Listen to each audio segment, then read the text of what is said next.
It is such an honor for me to be able to welcome each of you to this, what I believe is a historic moment, and the second annual Electric Infrastructure Security Summit. The very existence of the first world rests on reliable, uninterrupted electricity. What we just saw here was the storm that comes from the sun. You want to think of that as a hurricane in space. On March 13th and 14th, 1989, the Earth's magnetic field experienced a large impulse along the U.S.-Canadian border, and it started a chain of events that only 92 seconds later resulted in a collapse of the Quebec power system. I think what we have to understand is that we've had about a half-century long failure to understand the risk of space weather, and especially how this risk has inadvertently migrated into the electric grid infrastructures. A 1 in 100 year event, the last one occurred in 1921, would interrupt service to 130 million customers for approximately 4 to 10 years. And again, I'll just tell you, my professional perspective is that's optimistic. The significant space weather storm is not a matter of if, but of when. We've known about the threat of electromagnetic pulse to our critical infrastructure for many, many years, since the Cold War. Nothing is untouched. If you have a nuclear explosion of the right kind 60 miles over Cleveland, Ohio, our prediction was that the eastern power grid from Canada to Florida would go down. A rogue nation would not have to have the most accurate delivery system in order to do the damage that the EMP would have. If we actually announced to the world we had a lethal flaw in our system, which we were not going to do anything about, which could be easily attacked by a bunch of amateurs, then we're inviting such a cheap shot from a bunch of amateurs. This is a NEMP level source. We tested this in conjunction with the U.S. Army on a government range because it's obviously too dangerous to test in my garage where I built it. I built this for a trifling sum of money.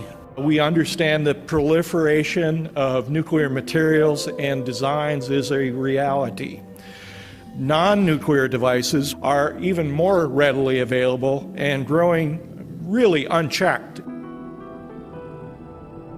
They'll take any form of physical event, whether it is an EMP or otherwise, and use cyber to exacerbate the situation. It should be understood that cybersecurity, though not a primary concern, should be factored in as one of the most important secondary concerns. The way we have embedded cyber into our day-to-day lives, it comes along for the ride no matter what. It's the possibility of long-term interruptions, long-term destruction of the power grid that brings us together today. The EMP has been known since 1945, common knowledge since the 1950s, and we had a severe geomagnetic storm hitting the northern hemisphere 150 years ago. So the new thing is not the EMP, the new thing is not the space weather, the new thing is the vulnerability of modern society. The Department of Defense depends for 99% of our electric power on the private sector. We're utterly dependent on the flow of this electric power to be able to execute our core responsibilities to the nation. Everyone believes the grid is very robust, but it really is not. An EMP attack is one of a handful of threats that could be considered an existential threat to the United States. When you lose electricity for a long-term power outage, the first thing that you're going to lose is municipal water systems. There will be no supply of drinking water, no food, no gasoline, no transportation, no communication, no medical care. Emergency services, government services, banking, finance. The largest pipelines in the world that provide gasoline all the way to New York originate in Houston, Texas, and the first 2 pumping facilities are electric driven. Talk about interdependencies. We would be facing a public safety, a public health environment, a requirement to provide support to our citizens that would be unprecedented. We have 18 critical infrastructures in the United States: water, sewage, food, etc. All depend on electricity. If the grid goes down, we are not back in the 1970s pre-web, we're back in the 1870s pre-electricity, and we don't have enough plow horses or enough pump handles.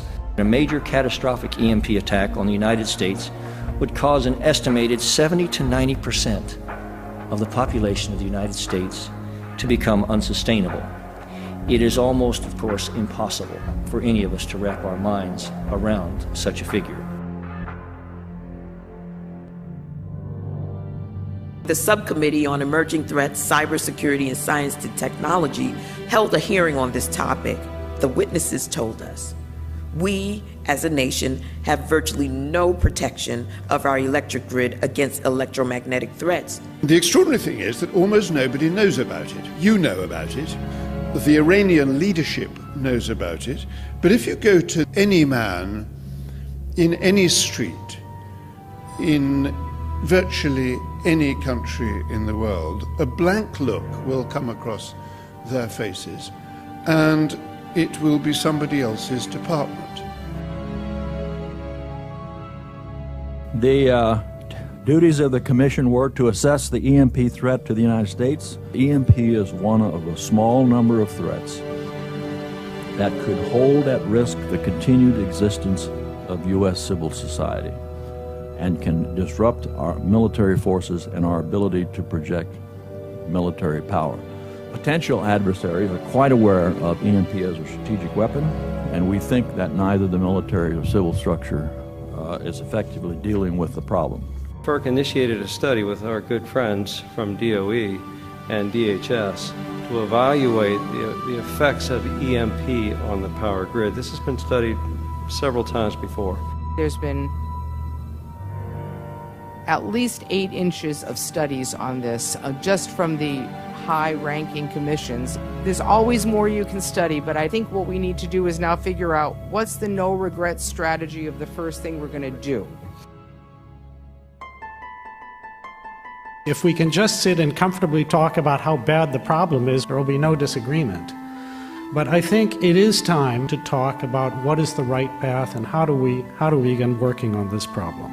There is usually a moment in the life of every problem when it is big enough to be seen and still small enough to be addressed or solved.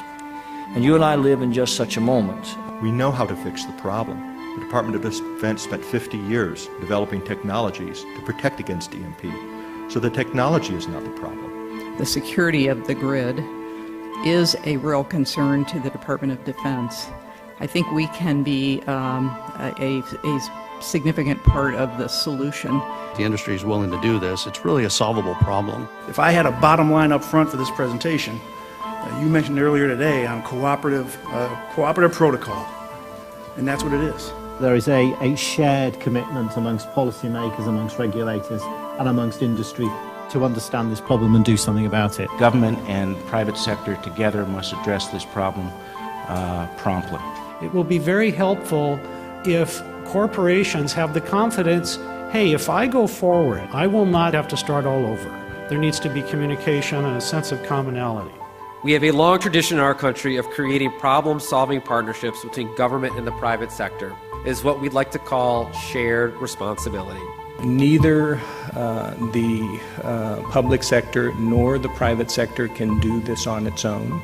I hope this discussion will foster you who run the grid, who understand the grid, who know your equipment better than anyone, to think, what could I do to make sure that maybe the key asset, what's that one socket that I absolutely can't allow to go out? Resilience, continuity of operations, it starts in the day-to-day business of our bases and goes all the way up to the greatest threat level. As we replace our aging assets, why don't we replace them with capabilities that would withstand these events? This isn't witchcraft. There's only a few kind of simple solution sets that we can look to help prepare for any of these threats.